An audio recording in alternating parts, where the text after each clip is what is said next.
good morning or good afternoon or good evening, depending on where you are in the world. My name is Steve Kirby, and I'm going to be talking today about using the Pci Dss as a general cybersecurity framework. It's something that we've been doing at my current employer for a few months now, and I thought it was an interesting way to approach the issue of security frameworks. Give you a little bit of information about me. I have over 30 years of experience in IT. I started in the late 1980s, worked through Novell NetWare, more flavors of Unix than I can shake a stick at. I've done Windows. I've gravitated to security issues very early on because there was a need for it. Back in the day, security was almost an afterthought in a lot of cases. And I was running some was associated with some projects that had considerable visibility. It would have been a bad thing if we had any kind of security issues. I do hold multiple security certifications, so you know I'm an expert if you believe in those things. I'm currently working as a systems engineer for NIST Solutions. We are a third-party logistics company servicing the pharmaceutical industry located in Jackson, Tennessee. It's a small company. We only have about 100 employees. And one of the things that we discovered when we started to try to develop a security program is that a lot of the frameworks and other documentation are really geared towards at least medium-sized and probably larger organizations. So we were either going to have to do a lot of rolling of our own or find some sort of alternative. And I stumbled across using Pci Dss for this purpose when I was studying for the CISSP. Kevin Henry, who teaches the course that I was taking on that, mentioned in the course of one of the class sessions, that someone, I think in Canada, had done exactly this. They'd simply adapted Pci Dss as a general purpose framework. And so I decided to investigate it and see what we could do with it. We're going to talk about four basic concepts here. The first thing I want to do, just in case anybody is unaware of what a security framework is, I want to talk about that for a little bit. We want to talk about what some of the most popular frameworks are and why in the world would you need yet another one. I'll talk a little bit about how we've chosen to adapt Pci Dss at NIST Solutions and see if I can prevent some key takeaways that might be useful for people who might want to reproduce this down the road. Security frameworks are, well, the security framework is a high-level strategy for protecting information assets. It's usually a collection of guidelines and best practices. Frameworks provide guidance on what to do, but they don't necessarily provide detailed instructions on how to do it. It may say you need to encrypt data at rest, but it's not going to tell you what ciphers to use or what the key length needs to be or any of those other factors that you would need to decide for yourself. There are a number of popular general security frameworks. I'm going to mention three, but there are plenty of others. ISO 27001 is very popular in a lot of places, not so much in the US. In the US, we're very fond of the NIST Cybersecurity Framework, or CSF, and then the CIS Critical Security Controls, formerly known as the SANS Top 20 Controls. ISO 27001 is part of a suite of standards produced by the International Standards Organization. It's a very thorough program, but it has some disadvantages, particularly for small shops who don't necessarily have a huge security budget. For starters, if you want to find out anything about how the program is structured, the official standards documents have to be purchased, and they are not cheap. I think most of them, a set starts at about, or some of the document sets start at about $350. and you're going to need several of them, and we just didn't have the budget for that.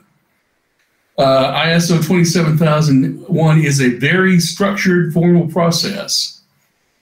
It assumes that you have an information security management system, or ISMS, already in place.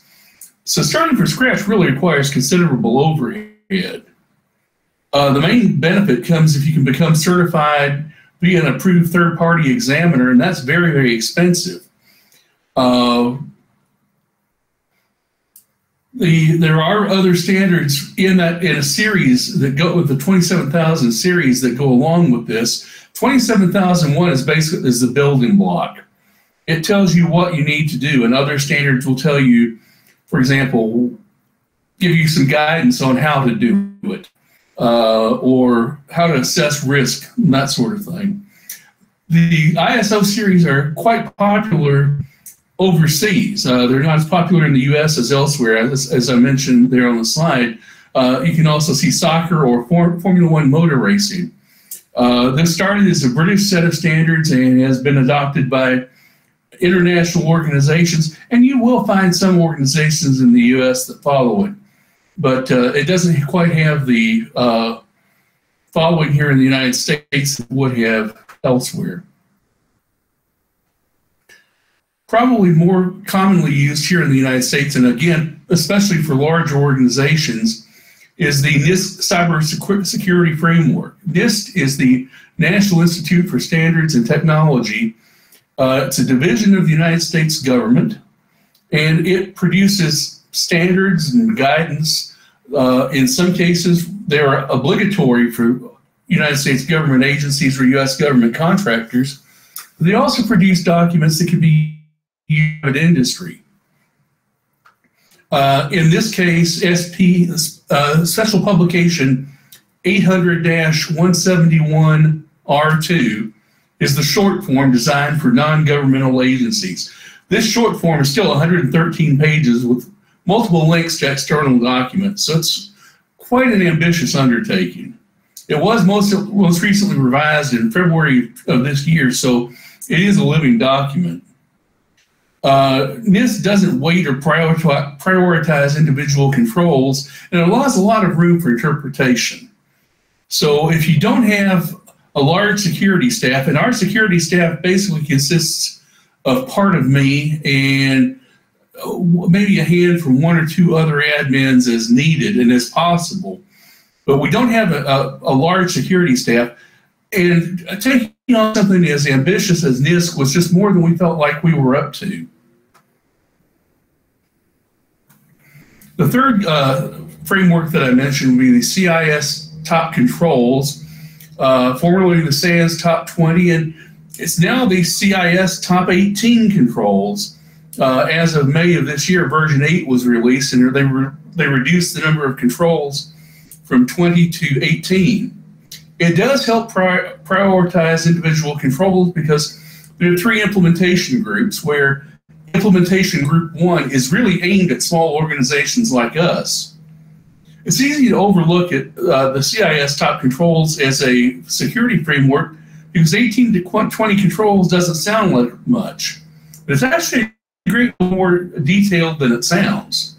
And we might have considered this for our framework, but there aren't a lot of supporting tools associated with the CIS controls.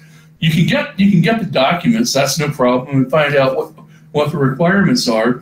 But we're going to look at some tools that are available for PCI that we just couldn't find counterparts for CIS, and we decided we'd rather go that route than trying to develop our own. And to quote Walt Disney, the way to get started is to quit talking and begin doing. And the main reason that we decided to go with PCI and use the sort of an adaptation as a general purpose control or framework is that we wanted to hit the ground running. We are in the middle of a major business expansion. We're going to be rebranding ourselves in the near future, probably in the next 10 to 12 months. And we wanted to wrap up our first cut of the security program before that happened. So we really needed to get more done in as little time as we possibly could. PCI DSS, or the Payment Card Industry Data Security Standard, is a very widely used framework, but it's typically only used by companies that have to process payment cards, credit cards, and debit cards. It's not intended for use as a general purpose security framework, but we found that it can be adapted for that use very easily. In a nutshell, you just do find a global find and replace. Find cardholder data and replace with sensitive data, and all of a sudden you have a general purpose control that works very well. We've been pleased with it. One of the most helpful things about the PCI framework is they produce a spreadsheet called the Prioritized Approach Tool. And that is very, very useful because it offers, as it mentions, priorities that helping you decide which controls need to be implemented first. It also makes it very easy to track and document how you've implemented the framework. And that's a major advantage of PCI DSS over other frameworks, in particular, the CIS top controls. The controls that PCI offers are focused and detailed. They provide structure, but not constraints. The controls are adaptable for organizations with small IT staffs. I've been able to fill in a lot of this in maybe half my work time. And I've been very pleased with the results. And it makes sense that something like PCI would be amenable to smaller organizations, because even small mom and pop stores that, a gas station, for example, that processes credit cards is going to have to comply with this. They're either going to have to fill out the forms themselves or hire someone else to do it for them. We found that PCI DSS is easy to explain to non-technical personnel.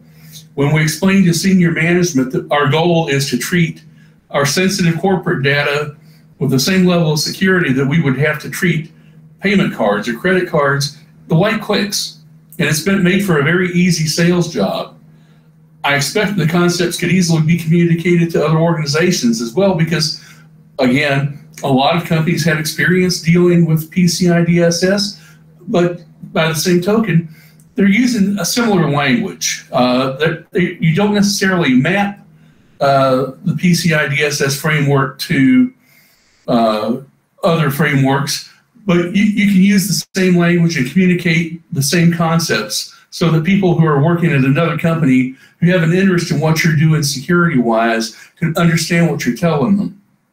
And one of the other big advantages is that there is extensive documentation from PCI DSS at no charge. Basically, their full document set is available for download. The link is there at the top of the slide.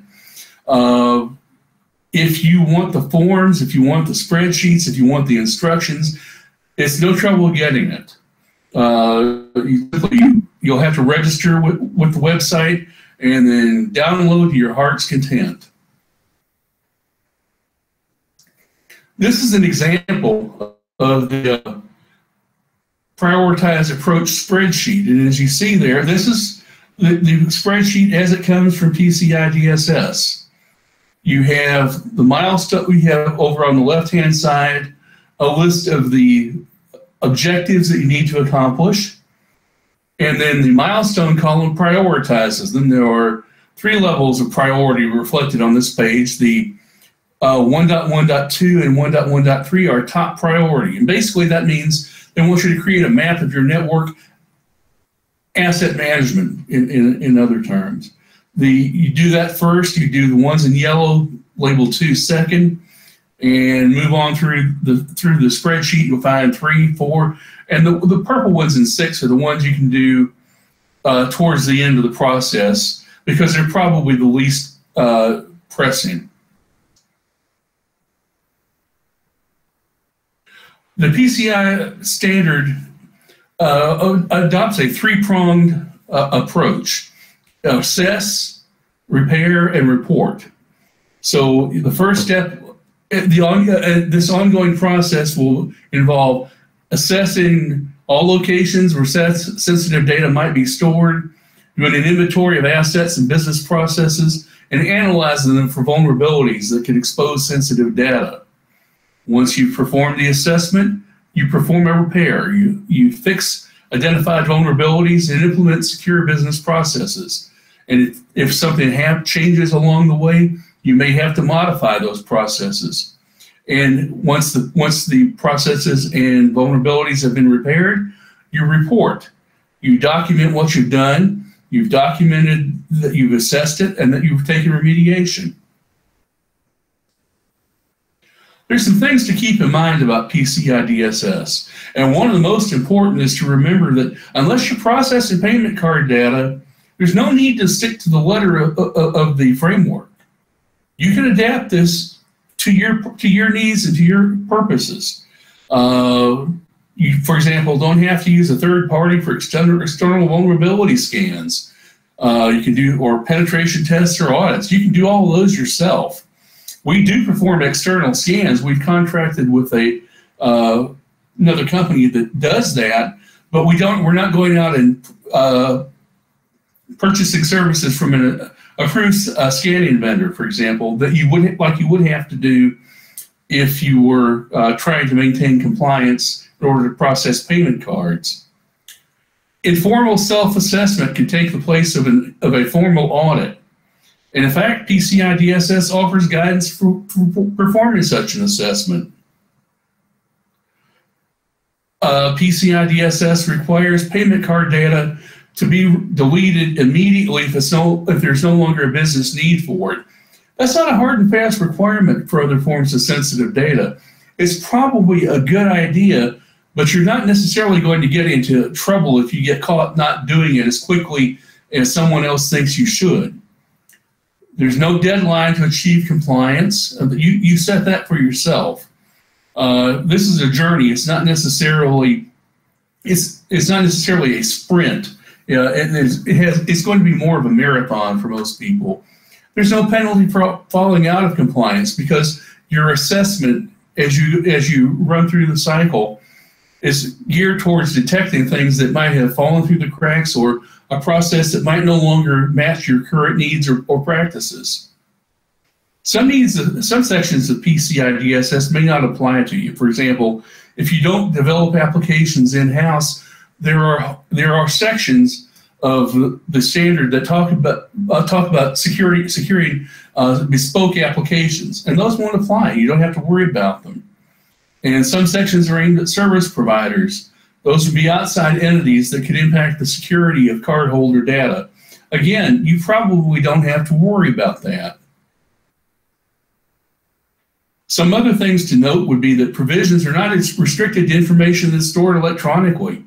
PCI has to deal with the possibility that somebody is running one of those old slide card processors, and that they'll need to deal with paper records with retention and destruction and security for all of those. PCI envisions the secure environment to be a subset. In other words, the section of your network that processes payment cards is assumed to be a subset of your network or a segment of it. That might not be the case if you're using this as a general standard, because you may have more than one group of people or group or more than more teams processing information that defies easy segmentation. If you can, great, but you may have to think about segmenting off other things that might pose a threat. The most common example would be guest wireless. You definitely don't want people having guest wireless access to anything that stores sensitive data. Some typical pitfalls for organizations attempting to comply with PCI DSS would be failing to change default passwords on network devices. Be sure to do that. That's one of the first items on the list. I think it's on the second page of the spreadsheet, but it's something that often gets overlooked and obviously can come back and bite in a very hard way. Poorly written web apps that allow SQL injection or otherwise expose a database to the public internet. That's also something that's easy to overlook. and has something that is known to cause problems in the past. And then exposing sensitive data to insecure networks or endpoints, as I mentioned, the guest wireless networks, and again, employee mobile devices. If you're processing sensitive data, particularly financial or personal data, you don't want employee-owned mobile devices having access to that information.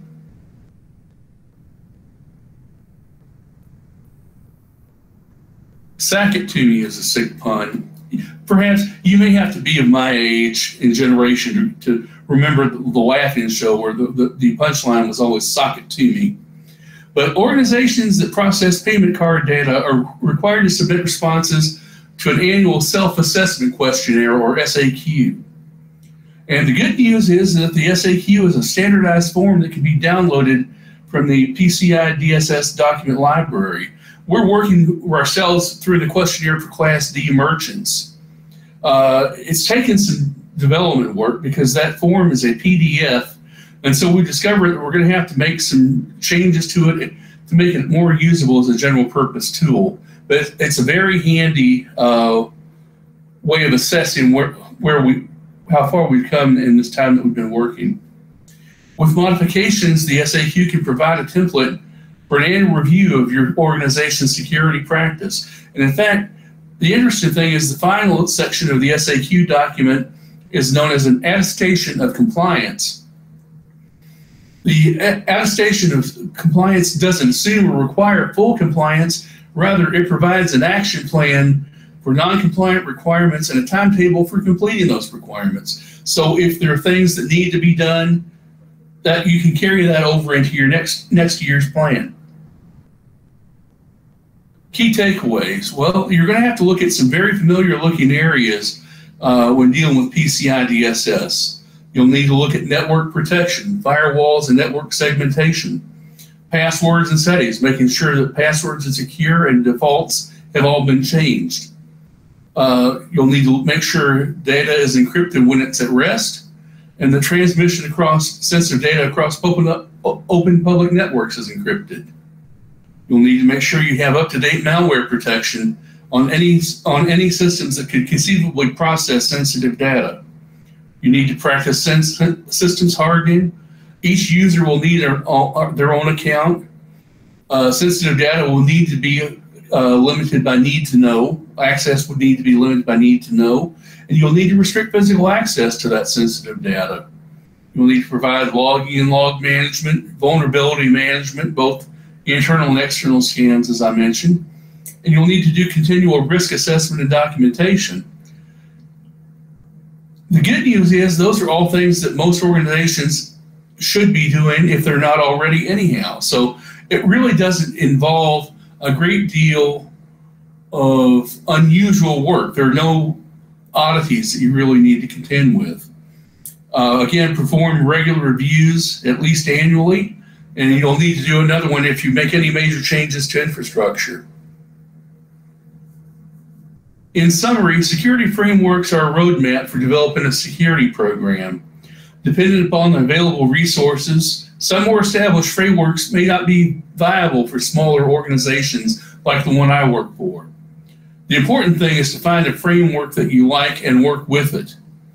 And the PCI DSS, which has been developed to secure payment card data, can be leveraged to create a viable security framework for small and medium-sized organizations, and we're enjoying the fruits of that every day. Thank you for coming to the talk. My contact information is there. A copy of the slides will be made available. I think we'll have a link to that somewhere. And if you have any questions, don't hesitate to reach out and contact me. Thank you very much.